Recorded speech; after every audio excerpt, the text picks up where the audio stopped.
Good afternoon, everybody. My name is Adam Atamian.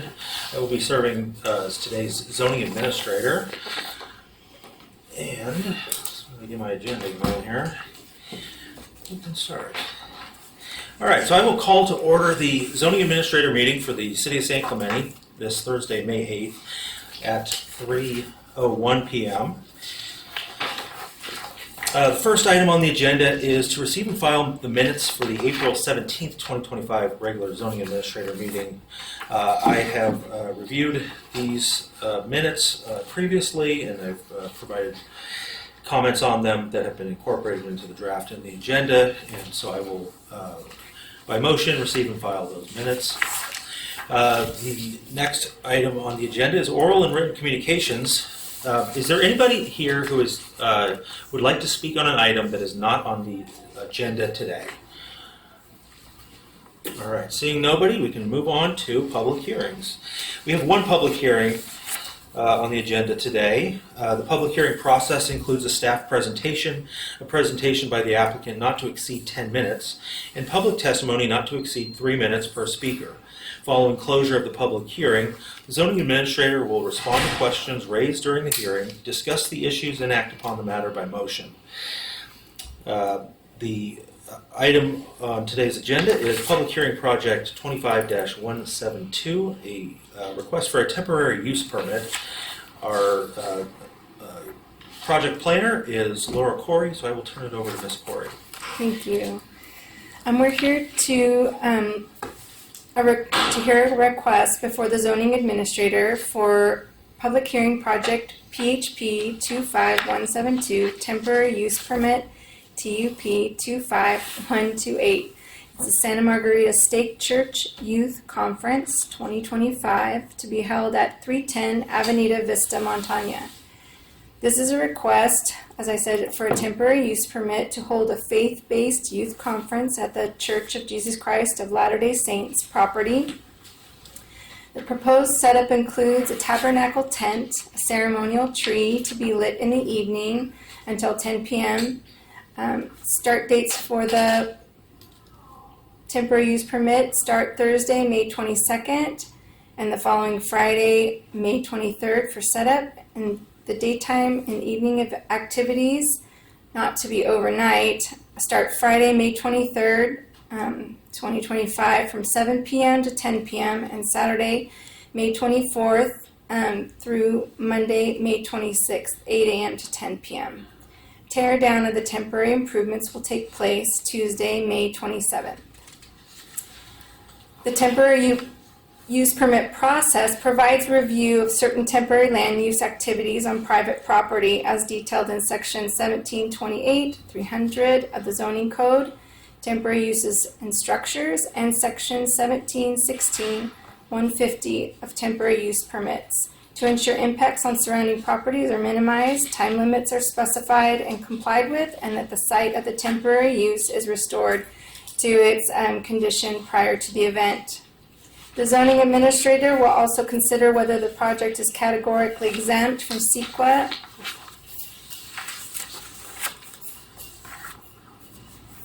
guidelines, existing facilities, and accessory structures. The proposed event is located at the Church of Jesus Christ of Latter-day Saints at the corner of Calle del Cerro and Avenida Vista, Montana, in Planning Area 15 of the Rancho San Clemente Specific Plan. The outdoor activities will take place on an open field portion of the site and a small portion of the on-site parking lot. The site plan's up on the screen there.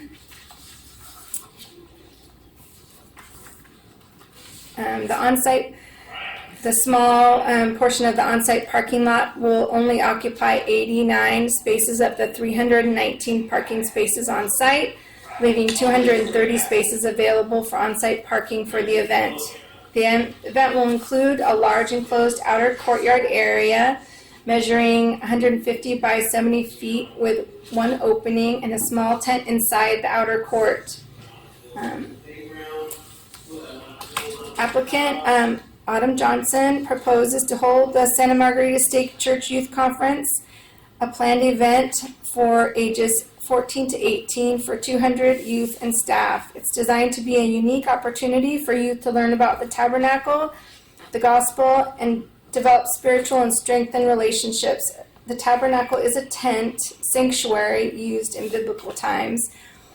All youth are expected to carpool to minimize traffic and parking for the site, as the youth intend to travel from Rancho Santa Margarita. The event will be held for 6 days, from May 22nd to the 27th. The proposed event days and hours were stated. If you would like more detail, we can go into that. One of the issues, is the gaming area with the parking lot. It comprised marked off area, roughly 89 spaces, and it's located and screened behind the church building. So zoning ordinance section 1716-150 requires the zoning administrator approval of a temporary use permit to allow an event for 3 or more consecutive days and not to exceed 24 days annually on a private residential property. The TUP review process is intended to mitigate adverse impacts on the general public, ensuring that the project complies with specified time limitations and ensures that the site is restored to its original condition. Additionally, San Clemente Municipal Code provisions, the Orange County Health and Orange County Fire Authority standards that address noise, lighting, signage, waste, parking, building, fire safety, and food and health are included as recommended conditions of approval to further address these issues. The project meets the required findings for approval because the event components are consistent with the church's original approval. The church provides ample parking to support the temporary use permit event without the potential to cause parking impacts on site or off site based on the maximum planned attendance. Attendees will carpool to the site, and the site is suitable for the type and intensity that's proposed. The event site is set back from the street, and parking lots provide a sufficient buffer for other sensitive uses, such as the residents, to mitigate noise. The lighting for the lighted tree will be directed at the tree as to only light the area for the ceremony at night. Lights will be turned off at 10 p.m. The lighting is not intended to be obtrusive or overly intense. All tents are required to meet building code and Orange County Fire Authority standards and obtain appropriate permits prior to installation. The project is categorically exempt from California Environmental Quality Act. Pursuant to CEQA guidelines, section 15301, class 1 existing facilities, and section 15311, class 11 accessory structures. Staff recommends that the zoning administrator determine the project is categorically exempt.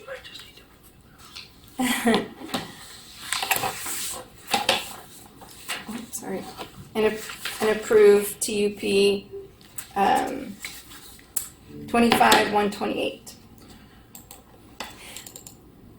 I'm going to supplement the staff presentation for a moment. I'm Zach Green, Principal Planner. Just wanted to respond to some of the materials that staff have dug into subsequent to posting of the staff report, most of which are included as exhibits in the staff report. And then the comments that we've gotten from interested parties that are concerned with some of the same issues that staff looked into, which are primarily traffic and noise, which are issues staff looks into anytime we have a request for a temporary event. The proposal to use part of the parking lot for parking, we looked into that, as did the original approval of the church from the year 2000. The parking lot's really big. It's built for like capacity on a Sunday, when the original traffic analysis said they might have up to 800 people visiting. This youth conference, we feel pretty confident is not going to have 800 cars visiting. It's going to have a fraction of the normal Sunday traffic. And as stated in the staff report and by the applicant, most of them are going to carpool. The interested parties have suggested that that should be a requirement, which staff would be fine with, that they'd be required to carpool, but it seems likely for a youth conference. And then we also think the location of the games in that parking lot is a good idea because it'll cut down on noise due to the location of the games area within the site that's kind of shielded by the building and is further away from the open space and the homes nearby. So that's the reason staff was originally fine with the application. We have a lot of detail in the attachments, and we're available to answer questions about those two issues. All right, thank you very much, staff. I'll go ahead and open the public hearing to hear comments from the applicant and the public, if there are any. Does the applicant have a statement or presentation that they would like to make? If I may, just a moment. My name is Jeff Starr. You have up to 10 minutes. Okay, thank you. Yeah. Jeff Starr, I'm from the city of Mission Viejo. And thank you again, Laura and Zachary, for the information that you shared. You've shared out a lot of what I had planned to share, but I just want to give a little background on what this is about. So every other year we do activities for our youth, 14 to 18 years old, in the Church of Jesus Christ of Latter-day Saints, and it's called a youth conference, and we allow them to get together to do service projects, we do activities and events, and we do spiritual learning and opportunity for them to grow and understand. And this year we have a unique experience where, as you've seen in the pictures, an opportunity for our youth to experience the tabernacle, which is from the Old Testament, and actually walk through and learn about it. And so it's almost as if it's a learning experience and it's a spiritual activity for them. You think when you get 14 to 18-year-old kids together, it's going to be pretty rambunctious. I can tell you they're good kids. Most kids are. I'm a high school administrator, so I love 14 to 18-year-old kids. But what's wonderful about this is, in the past they've done, like I said, service projects. The church is very active in this community. We do different things here with blood drives and all sorts of projects to help. But this is going to give them this opportunity to learn and grow. As we mentioned about cars and driving, 14 to 16-year-olds don't drive, so they will be carpooling with leaders to help them get there. They will not be staying in the building and all overnight or anything like that. Just to let you know for the record, we will be ending this on Monday. It'll be taken down on Monday, not on Tuesday. So it'll be done a day earlier than that. We're just very appreciative of everything that you have been able to help us with and have shared with us as we have gone through this process. It's just, again, an opportunity. I did want to share a little bit about the tree and the lighting, as you mentioned. It is not direct. We have a professional individual who comes and does this. Their company does the Super Bowl, so it will be very controlled lighting. It will not be past 10 o'clock. It will be very quiet out there as they go through this. It's neat. The youth will be the dossiers that actually take other youth through it. So there'll be small groups, and it will be timed out, so it won't be 200 people standing out there all waiting and noisy to participate. It's a spiritual and reverent thing, so there will be times. Yes, we have games and fun things like that, but it will be a quiet time while they're out there, so the noise will be at a minimum. So does that give insight and some help with why we do this for the youth and the opportunity that we're trying to provide? Absolutely. We just, it's wonderful that the church has this property and that you're willing to work with us on it. It's a place that we found we could provide this instead of in a parking lot. It just wouldn't fit. So we appreciate your support and being so willing to help us do this and allow us to have this meeting so that we can discuss it. So we're here to answer any questions or concerns, but thank you very much. Thank you for those statements, and I will follow up with some additional questions when the time is right. All right, public comments. I have got 2 cards here. Is there anybody that did not submit a card that would like to speak? If somebody changes their mind by the end of the second speaker, just let us know. All right. Let's see. First card is Robert Carson. And sir, you have 3 minutes.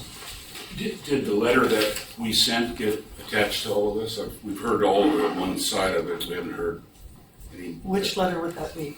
Who's it from? From the association. Oh, that one, yes. Yes, the association's letter? Yes. I've received that. and read it. So what happened the last time they had a stakes meeting is they parked in our private street, Rancho Christianitas, which is directly across the street. They parked in front of our driveways.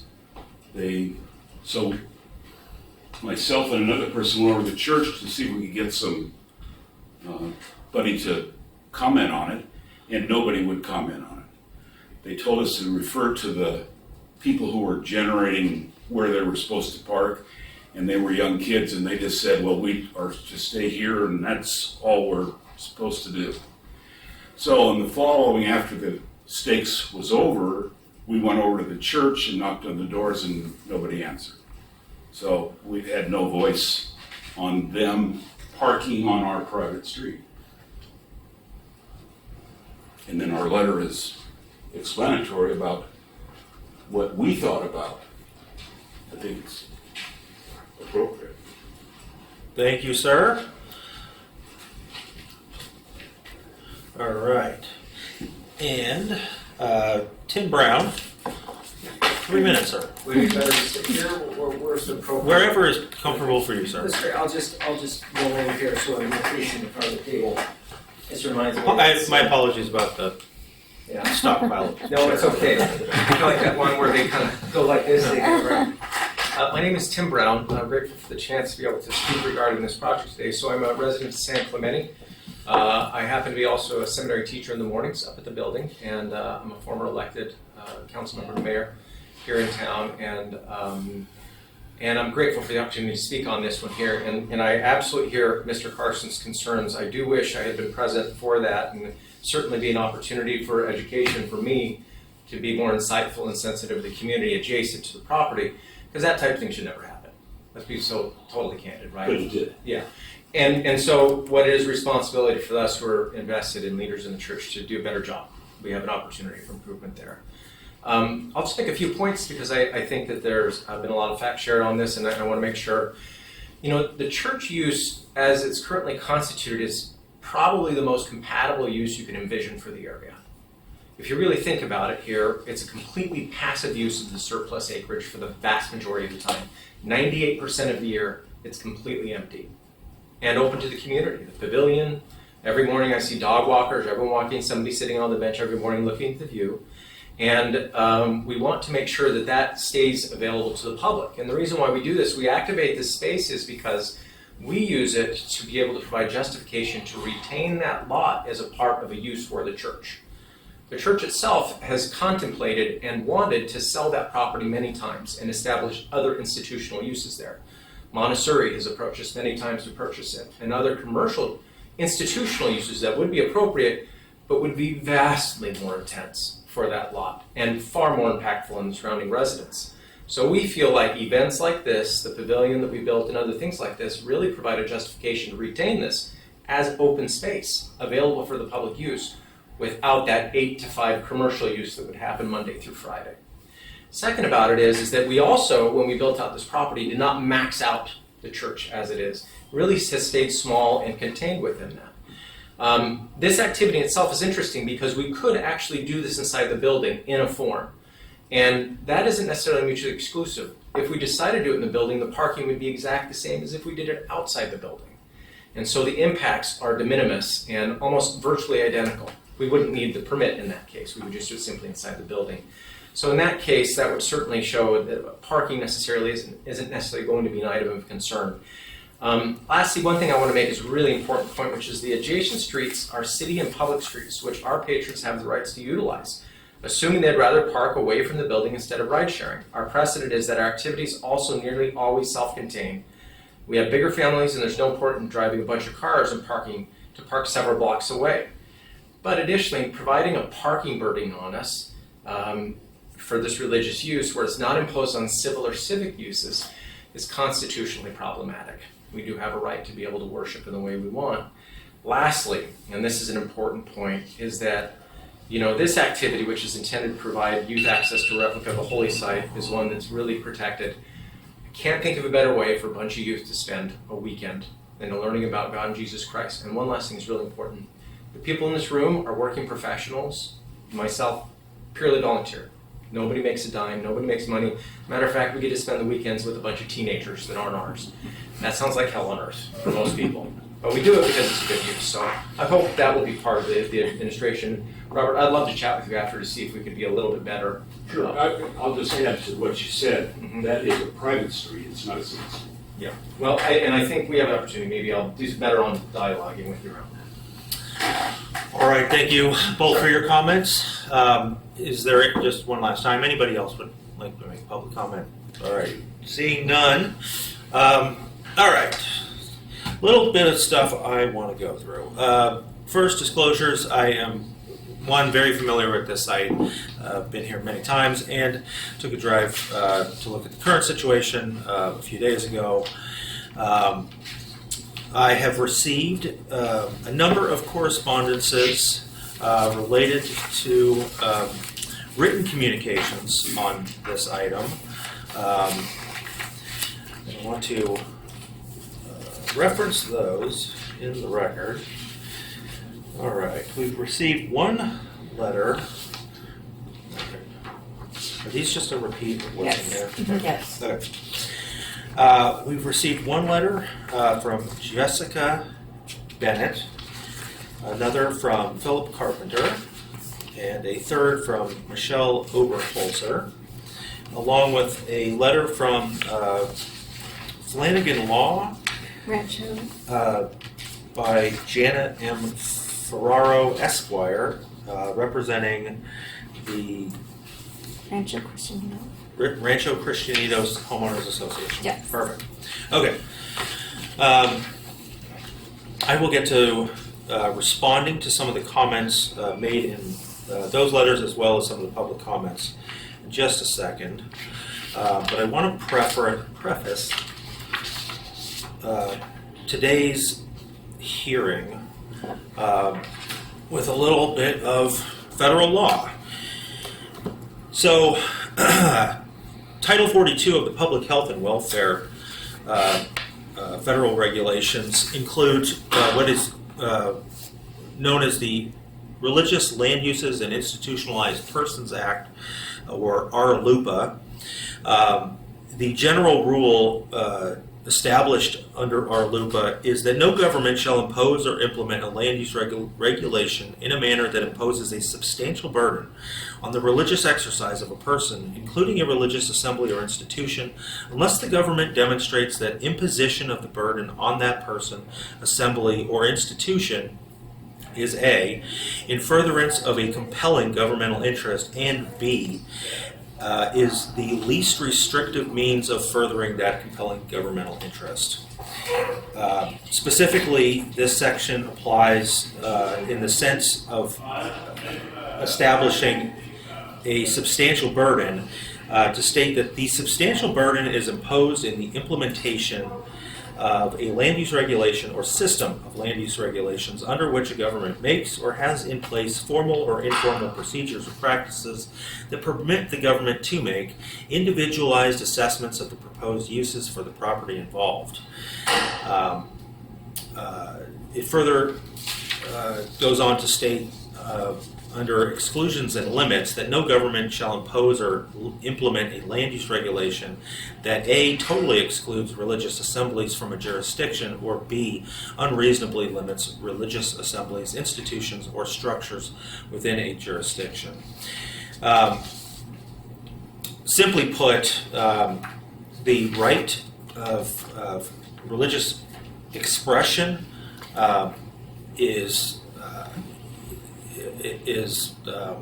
protected to the point that essentially local governments, and technically all governments within the country, must attempt to facilitate the expression of those freedoms in the least restrictive manner possible. So, getting to the public comments. I'm going to start with those because they will inform some of the questions that I may have of the applicant. This may get a little bit repetitive, but I want to start off acknowledging the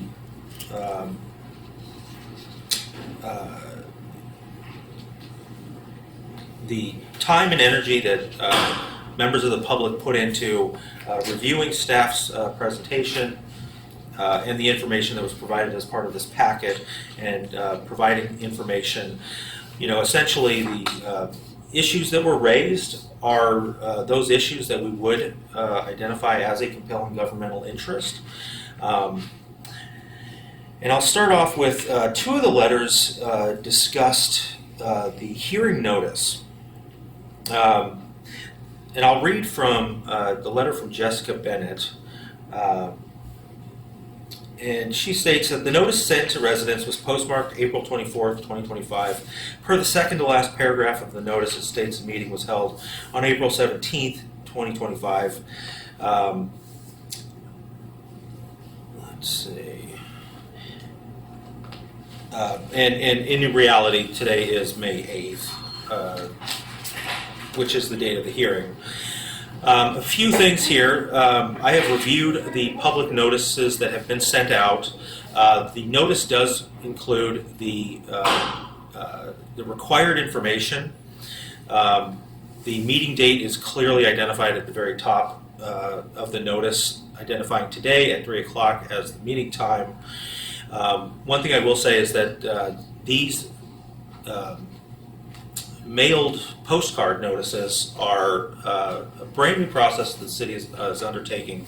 One, to help save staff time and applicant cost and time in processing such applications.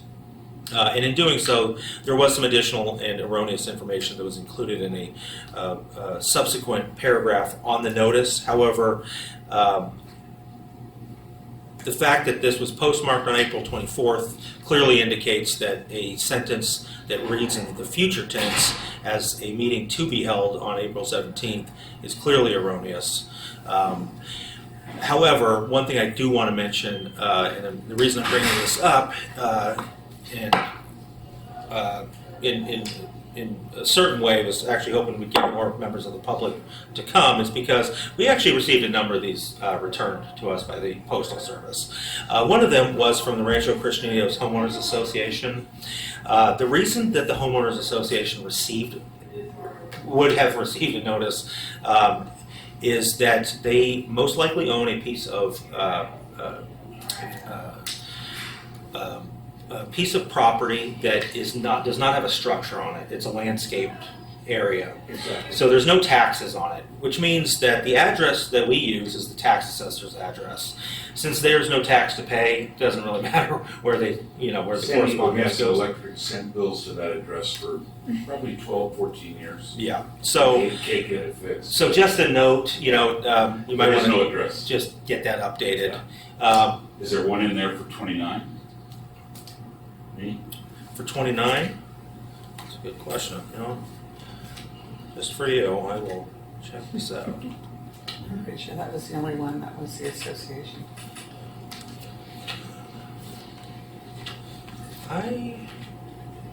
That means that one probably. There's another Ranchos. I think that might be a different That's the one. same. No, I do not see Yeah, one. I didn't give one.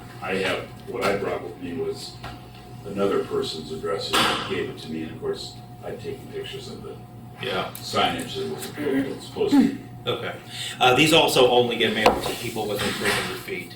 However, with the presence of some members of the public today, with the letters that we've received, clearly the notice in the newspaper and the noticing on site, some of the notices that were received adequately noticed this public hearing appropriately. All right, so looking through the letters, there seemed to be a pattern of issues raised about traffic, noise, parking. Memorial Day was mentioned, and I'll say past events held by the church were raised as an issue. So I think I'll start. This might get a little clunky, and I apologize, but I just want to make sure that we are taking into account all of the public's concerns here.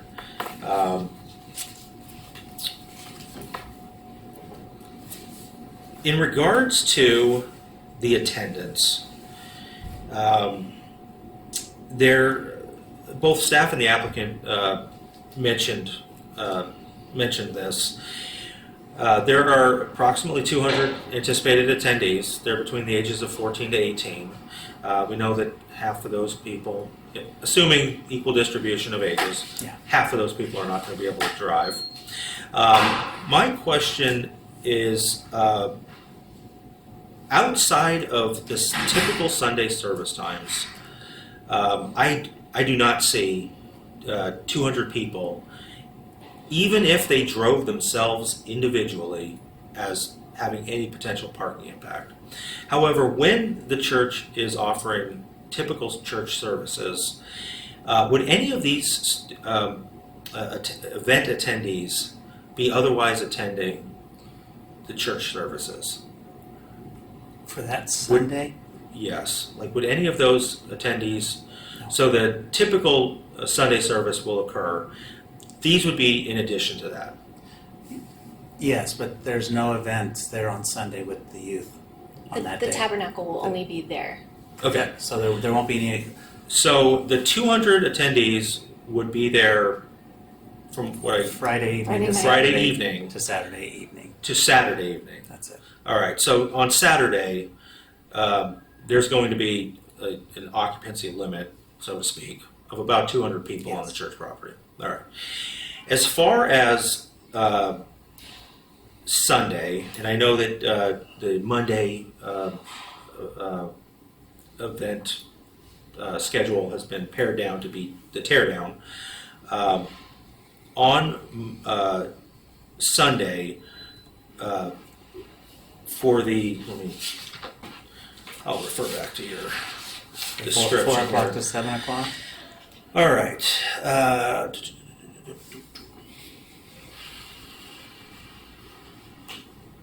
Appointment only tours for families. What do you anticipate the maximum occupancy being for those types of tours? Not very many, because first of all, it's Memorial Weekend, and we've invited the community members of our church to come and participate if they'd like to.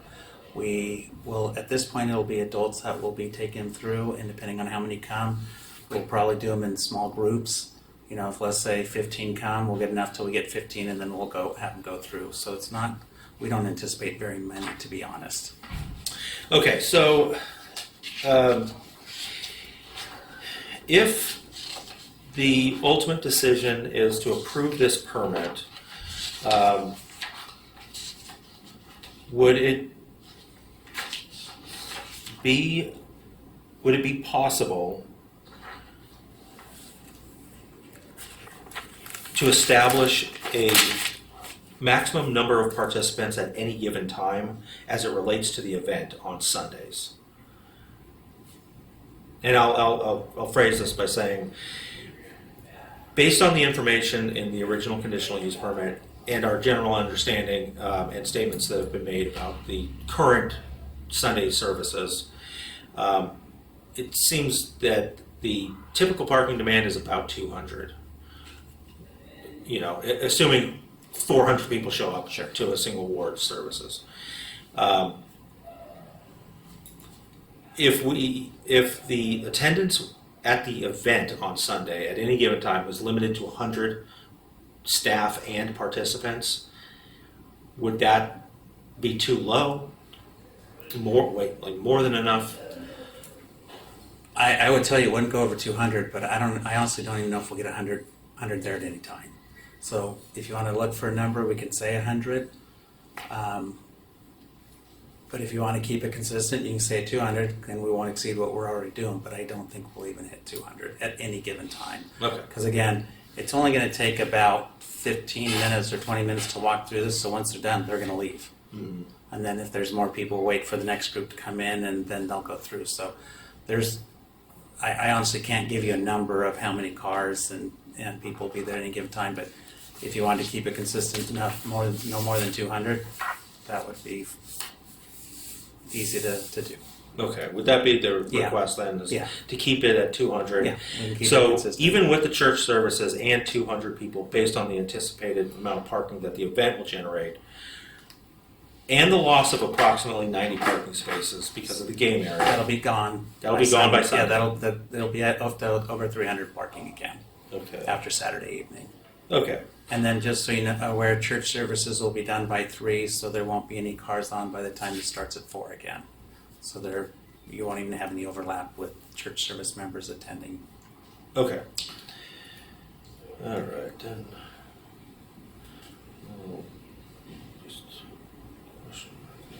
Oh, okay.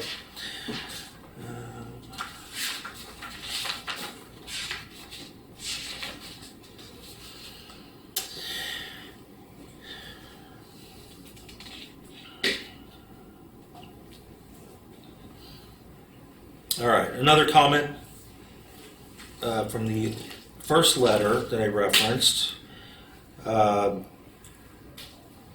discusses the proximity of the church to a residential area. There have been some statements made about the institutional zoning of this property where the church is. I do want to state for the record that the Rancho San Clemente specific plan permits within all residential zones through a conditional use permit churches, temples, and other places of worship. In that lens, you can almost look at the institutional zone as part of the residential zone, that there really isn't a differentiation. If this was residentially zoned, a similar conditional use permit could be approved. Our LUPA would still apply, and so that's why you see a lot of churches around residential uses, specifically for that purpose. The letter goes on to have a couple comments related to the previous events that were held without permits. Those I'm very aware of. I work with our code enforcement staff to address community concerns raised about those events. They did include some parking impacts. There was some amplified sound. However, I can report with from my own personal experience that once we were able to reach the leadership of the church, that those issues have been resolved, and we have not seen a repeat of that type of unpermitted event, and the church has been a very good partner with the city in making sure that such events are permitted. This application is an example of working with the city. There's a statement about the tent being an eyesore and obstructing an ocean view. The eyesore is not something that is under the purview of the city as it relates to the expression of religious freedom. And the obstruction of ocean views, unfortunately, and we have a lot of experience dealing with this right now in the city, it's not something that we regulate. Let's see, parking will be an issue. Is another comment that goes on. It stems from the first discussion that we had about the number of attendees and how much parking impact they would have. So that has been discussed. Per the link below, the event was set up, invites sent out, and arranged prior to obtaining a permit. While we do encourage applicants to apply in a timely fashion, I can tell you that most of the city's temporary use permits for special activities are, I'll say, submitted just in the nick of time.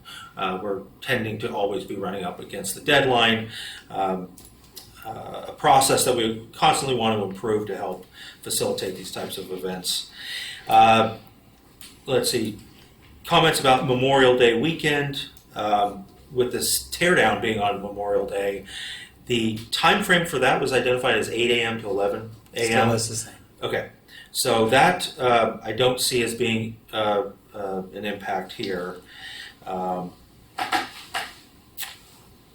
see. Some comments about this being an attractive nuisance. With reference to unwanted guests that party, drank, and drag race at the church.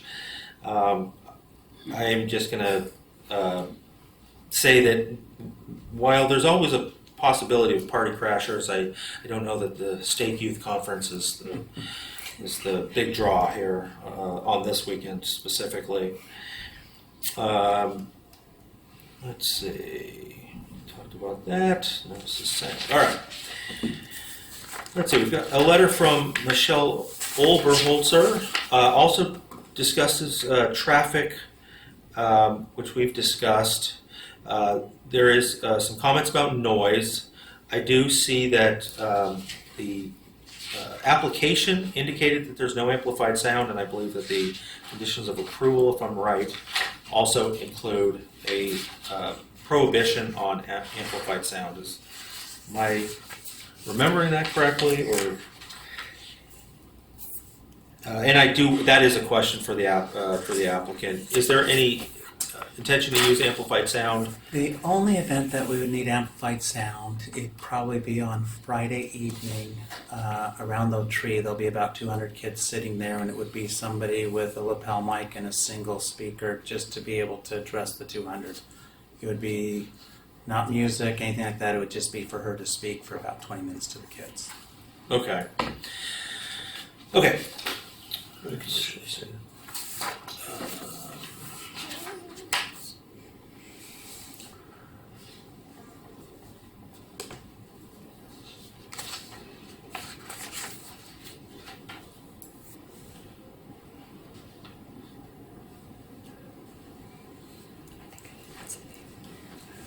And your code compliance.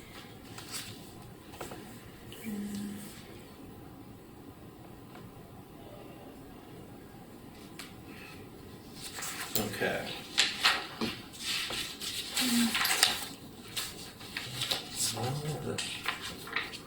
Yeah, no loud excessive noise generated. Okay. All right, and then the last letter submitted from the a member of the public, Philip Carpenter, discussed the number of attendees, excessive traffic, street parking and noise, and spillover into the residential area. Concern about potential problems with access for emergency vehicles.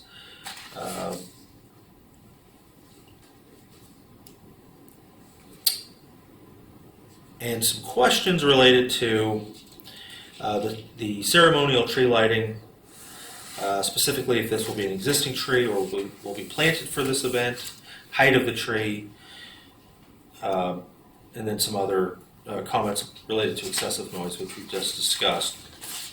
So I do have a question about the tree. That is a very valid question. Is this a new tree? No, Existing tree? it's identified on the plan. It's an existing tree. I see the yellow. It's kind of in an entire bank of vegetation. But that's an existing tree, so we're not going to be adding any height to that. All right. And then we have the letter from the association's legal counsel. And I will reiterate, I do applaud all of the public comments that we got, especially the ones from the attorneys. I do appreciate their approach and not asking for a denial, but that the zoning administrator review the conditions of approval to ensure that they're appropriate. And if I may, I'd like to just add, I have no objection to what they're doing. Yeah. We I have an appreciate objection about the fact that they park illegally on our property. Okay, And thank you, sir. And nobody would comment back to us about it. Thank you, sir. I will address that when the time is right. All right. This letter discusses the project negatively impacting the residential character of the surrounding area. As I discussed with the Rancho San Clemente specific plan and the zoning here, a church would be allowed on a residential property through the same type of entitlement process that the church went through in 2003. So the lens that we really need to look at this through is how a church can be incorporated within a residential neighborhood, not distinct from it. The project will negatively impact traffic in the adjacent neighborhoods. I will address that in just a second. Project will negatively impact street parking in the adjacent neighborhoods, and I will discuss that as well. And then there's a list of recommendations at the end requesting that the city should require the parking management plan discussed in the condition of approval number 7.15. The city should require that the church parking facilities accommodate all vehicle parking needed for this event. The city should not permit the church's parking facilities to be used for non-parking purposes. The city should provide parking enforcement officers during the duration of the event, and the city should require this event be hosted fully inside the church's existing buildings and facilities. Or in the alternative, should require that all activities after sunset be held indoors, and that the city should prohibit the use of any sound amplifying devices in any of the proposed temporary outdoor facilities. All right, so I'm going to try to get through all of my comments here in the easiest way possible. I think I'll just respond on this letter specifically. We've discussed the parking issues. I don't find that there's going to be a period of time at any point during the event that there's a potential that there could be parking spillover. What I will say is that, as I believe Mr. Brown mentioned in his public comment, people are free to park where they're legally allowed to. However, when it comes to privately owned streets, especially in the neighborhoods across the street, a few things do exist that I would recommend that the church tell its members. The first is that is a private street, and you're really only allowed with permission from residents there or have some legitimate business within that neighborhood.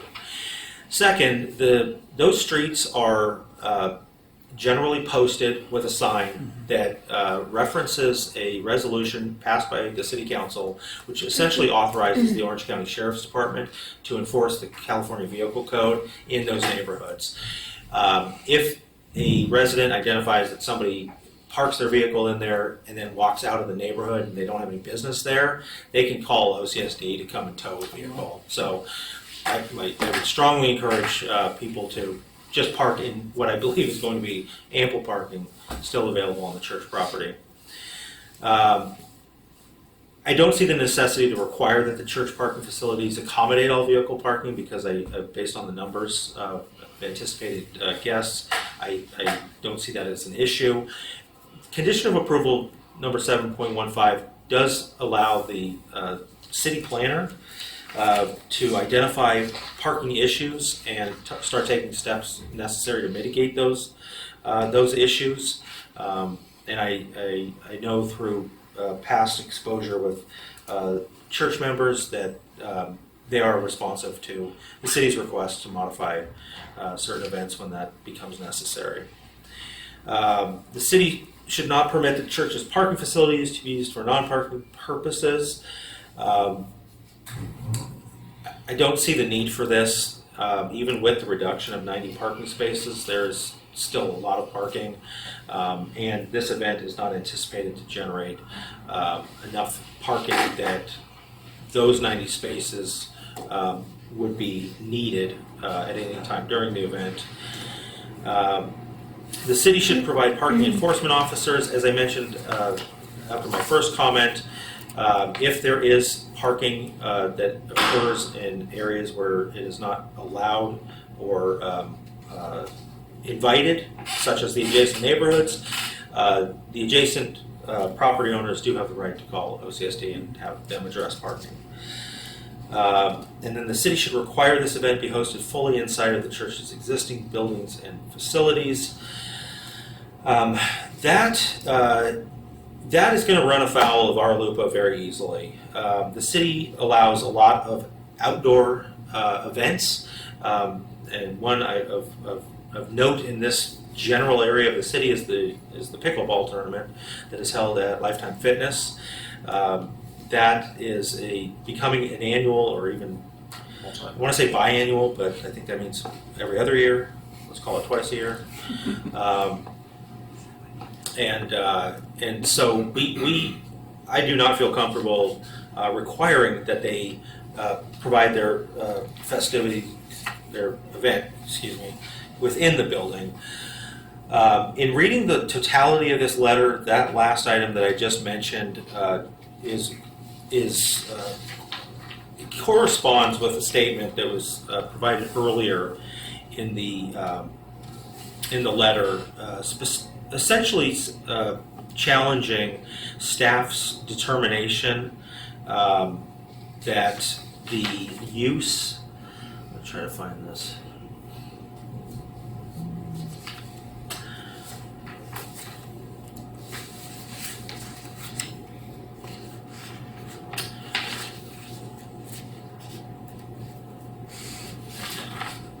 It's at the top of page 2.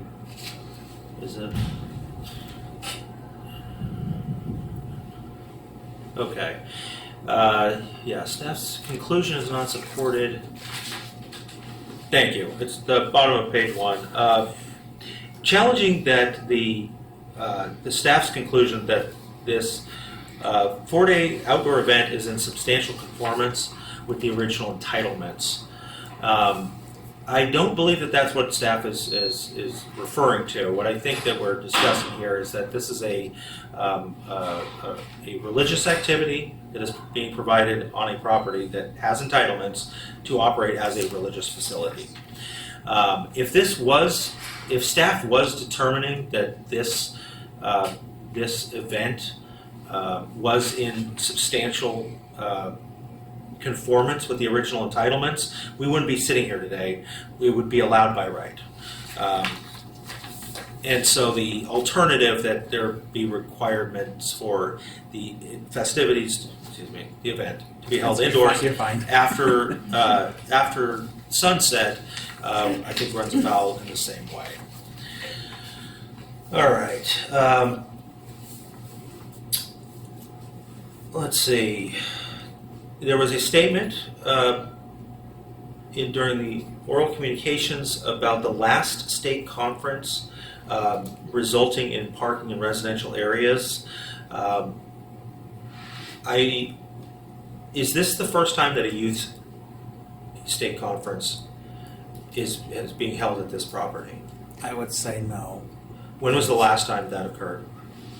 Speak to that. It happens every year, almost. A youth state conference? Yeah, youth state conferences. Each state has their own, and San Clemente performs one every other year. And then, is it? Yeah. And then other states also use it. So we have a year, but this is unusual because of the outdoor. But most of the time, it just happens on site, same parking, everything, just performed differently. Except that you're drawing from 4 other areas. Yes, and sir, I'm sorry, but the time for public comments is over. I will ask questions. But none of them are combined. They're all individual. This is only this stakes one, and then we have our stake one, and so it's not a combined aggregate. It's single Right. stakes. So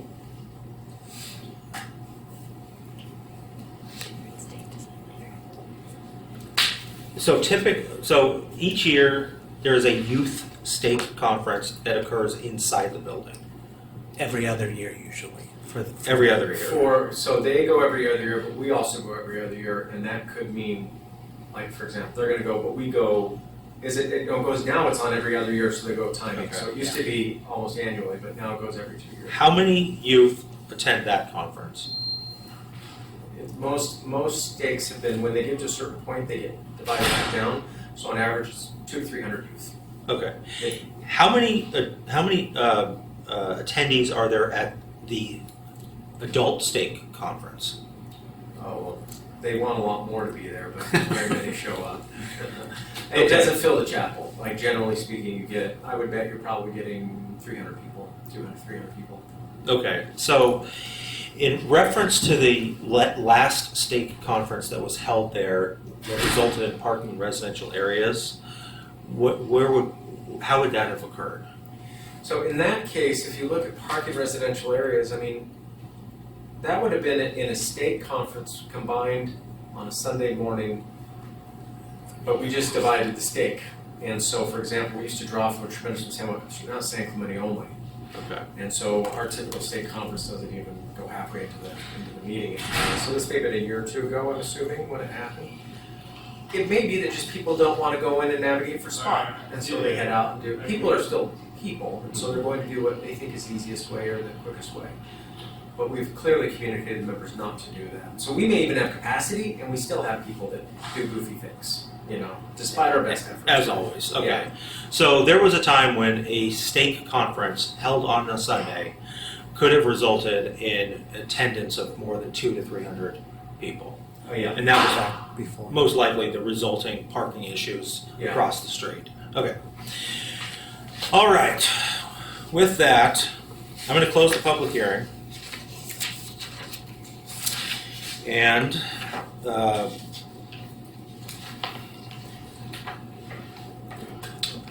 apologize that you're going to have to listen to these minutes a few times to get all of this.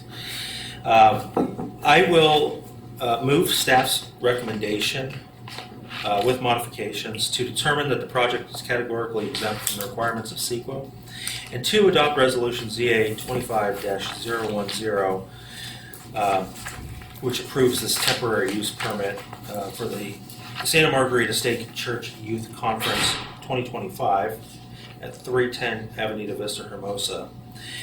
There's a few modifications. All right, the first is on page 5 of the resolution. A new, under the findings, a new item E.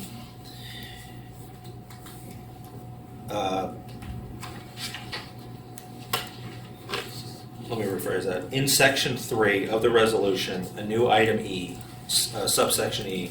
This determination provides for the regulation of the requested event in a manner that furthers a compelling governmental interest in the least restrictive means possible, period.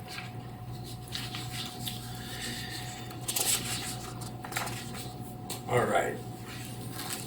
On page 2 of the resolution, excuse me, the conditions of approval, which are Exhibit A,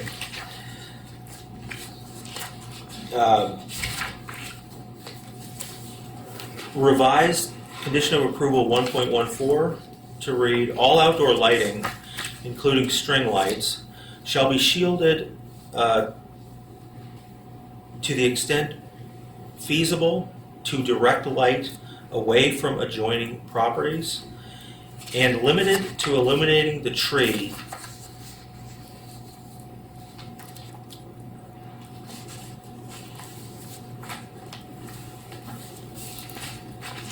I just remembered another question. I'm going to reopen the public hearing for just a second. The time frame on the event ends at 10. I do understand the concerns of the residents about lighting and just general congregation outside. Is it necessary that this event ends at 10, or would 9 o'clock be possible? I don't think 9 o'clock would be possible. 9:30. We could Turn the read light off by 9:30. So the lights could be off by 9:30. Okay. All right, then I'll close the public hearing again. My apologies on that. At the end of what I just said, and limited to illuminating the tree no later than 9:30 p.m.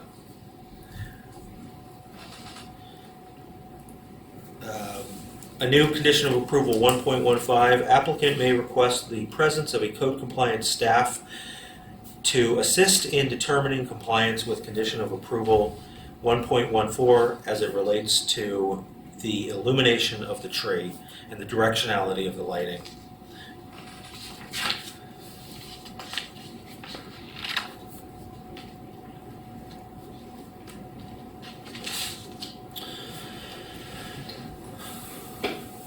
(7.29)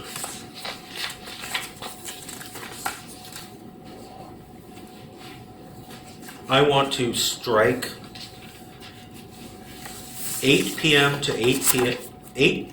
What I believe should be 8 a.m. to 8 p.m. on Thursday, May 22nd.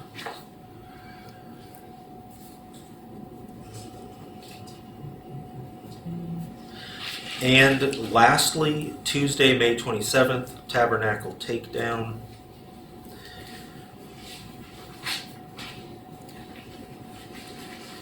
Those revisions are to clarify the operating hours separate from the setup and teardown hours.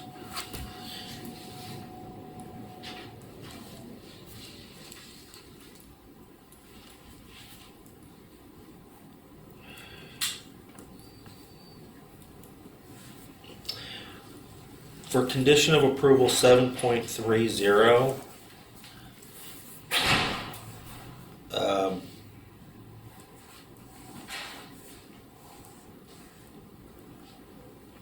May 20,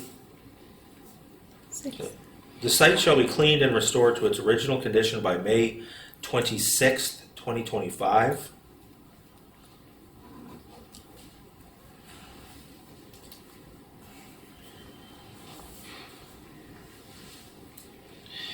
The new condition 7.31, the maximum reduction of parking for the games area shall be limited to no more than 90 parking spaces. New condition 7.32,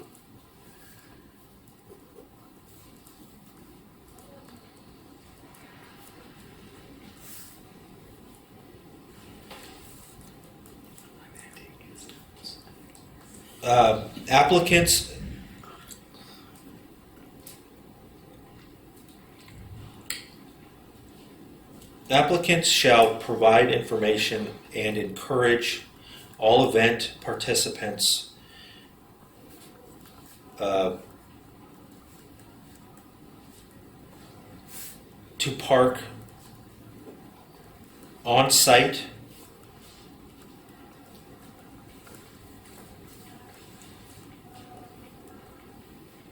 during the duration of the event, including parking for normal church operations. That's the strike normal, typical.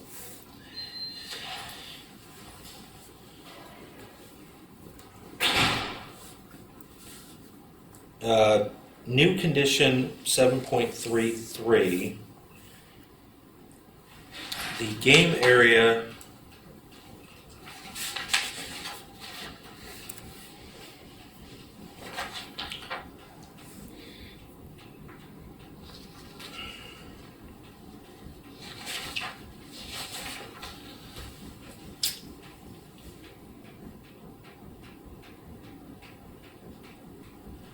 I'm going to reopen the public hearing. The application includes that the game area shall have no booths or carnival-like games. What's going on in the game area? They are group games, kind of like competition games, where they'll be doing different kind of like relays or Team building. Team building exercises Yes. and such. Is there any need for amplified sound in the game area? No. Okay. Close the public hearing. Thank you for that. The game area shall be limited to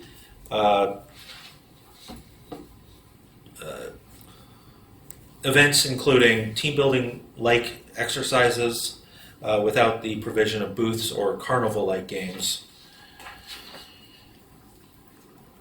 Let's see, that one's not needed. New condition 7.34.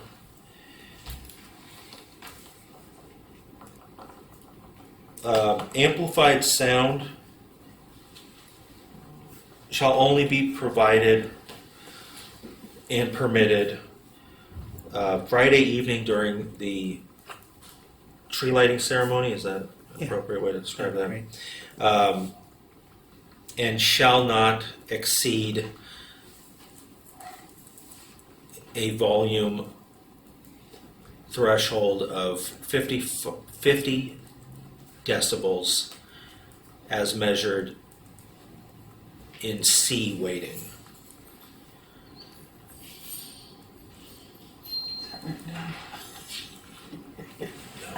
Sorry, that one was on the fly.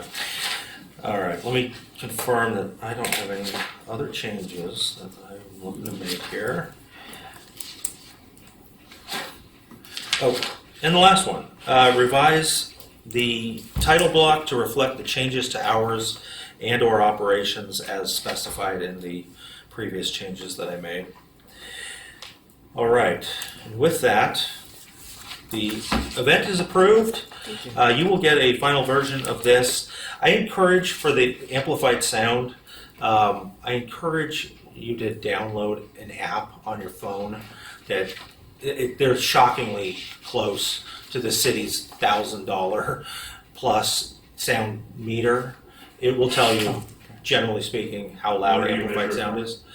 If you go 50 feet out, you'll be fine. The code specifies the impact to adjacent properties, but I would go 50 feet out. If you've got 200 people there, 50 decibels is going to be plenty, for that area. All right. Thank you all. May I just make one comment? Just on 7.29,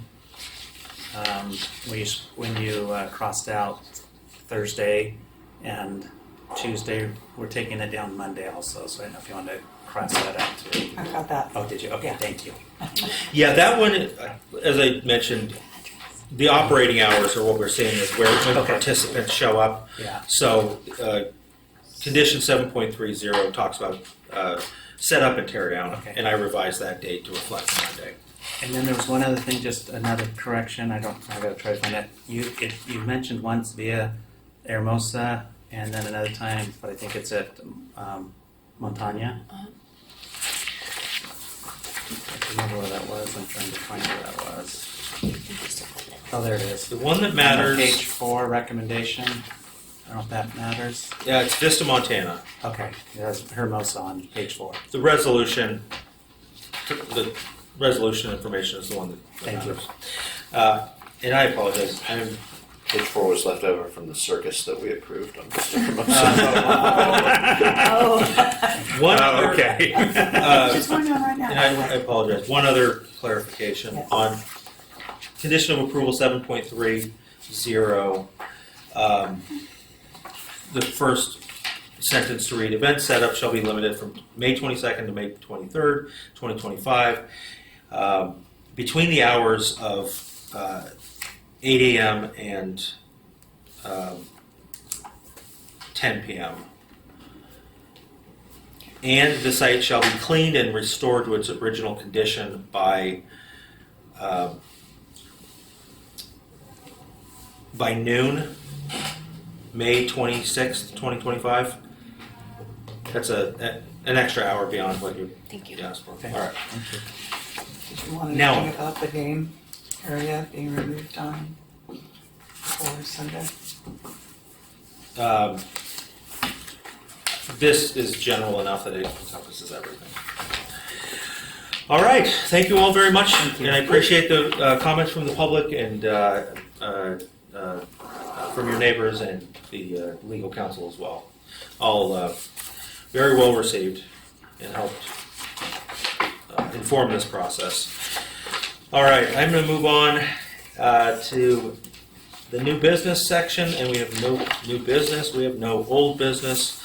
So I will move to adjourn this meeting to the next regular meeting of the zoning administrator to be held at 3 p.m. on Thursday, May 22nd at the Community Development Department, first floor community room located at 910 Calle Negocio, San Clemente, California. Thank you all.